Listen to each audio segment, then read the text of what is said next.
guys, what's up to our vlog?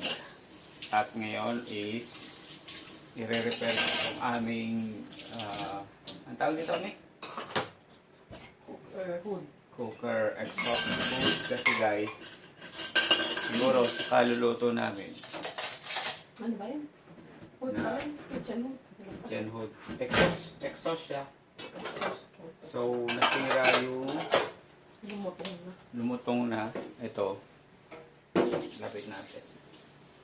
And guys, bali kung makikita nyo, ito. Yan. Sira na yung kanyang tanggalo. So, kaysa naman ipa-repair ko to, then it will cost maybe mga ilang dirhams din sa labor technician. Kung kaya ko naman siyang gawin, so ako na lang gagawa. May pang vlog pa, di ba? So, umpisahan ko na ang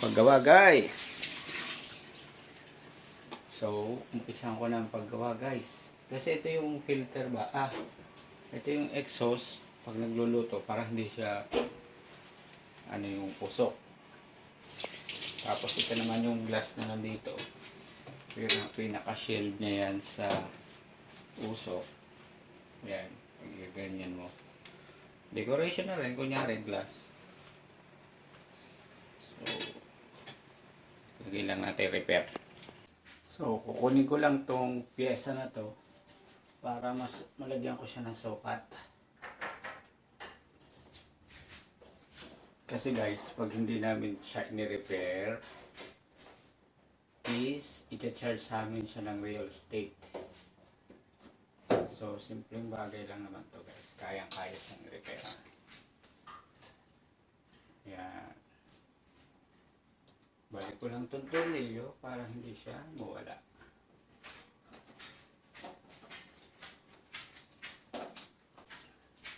Tapos mahirap pa magbalik .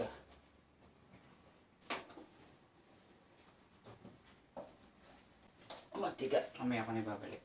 Tago ko na lang dito. Mantika kasi. So, ito guys ang ating i-repair. So, kailangan lang natin siyang masukatan ng kanyang, ito yung pinaka-original niya.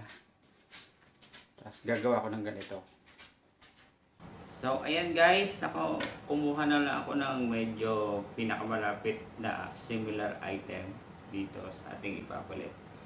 Since medyo mahihirapan ako talaga siyang ma-replica, so, papalitan ko na siya pareho para at least hindi siya halatang ni-repair. So, ito yung nakuha ko pinakamalapit. So,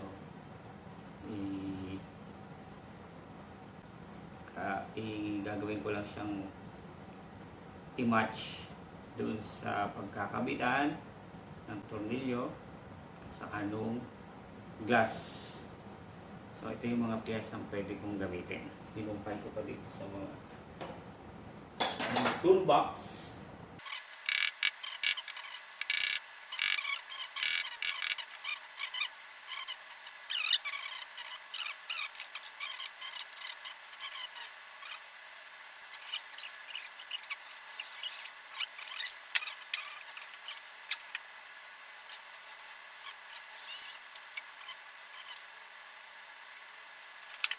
So, sinukat ko siya.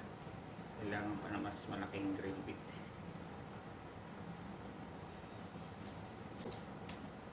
Pero pasok na to. Ayan guys, pasok na to.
So ayan guys, mukha naman siyang successful. So fit siya.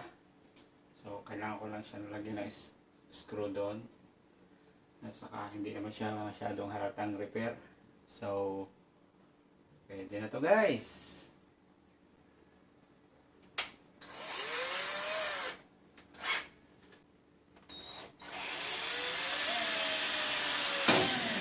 Wow, suabe. So papasadahan natin siya ng konting screw para medyo lumaki yung butas niya.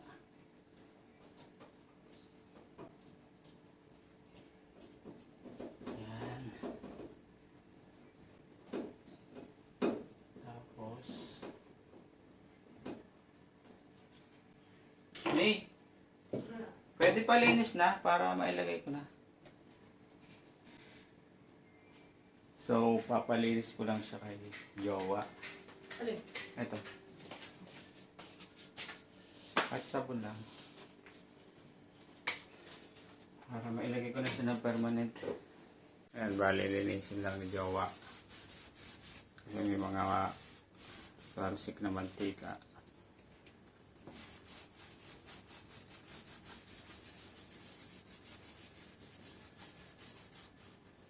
Then, tapos na linisin, kakabit ko na.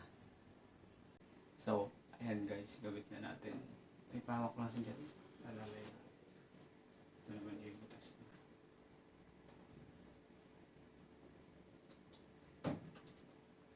Sarap ba?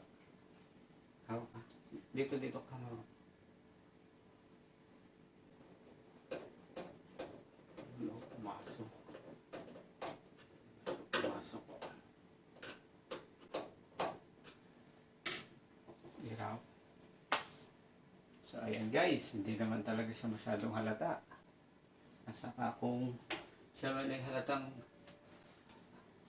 pinalitan, is medyo professional naman yung dating ng pagkakapalit. Diba? May kasi nagpaganda dito yung angle. Pwede ko rin palitan ng no, parehas. Hindi na sabi ni Jowa. So ayan guys, sa tapos ng ating repair dito sa holder niya. So hindi naman siya masyadong halata. So guys, ayan, thank you for watching and see you on the next vlog.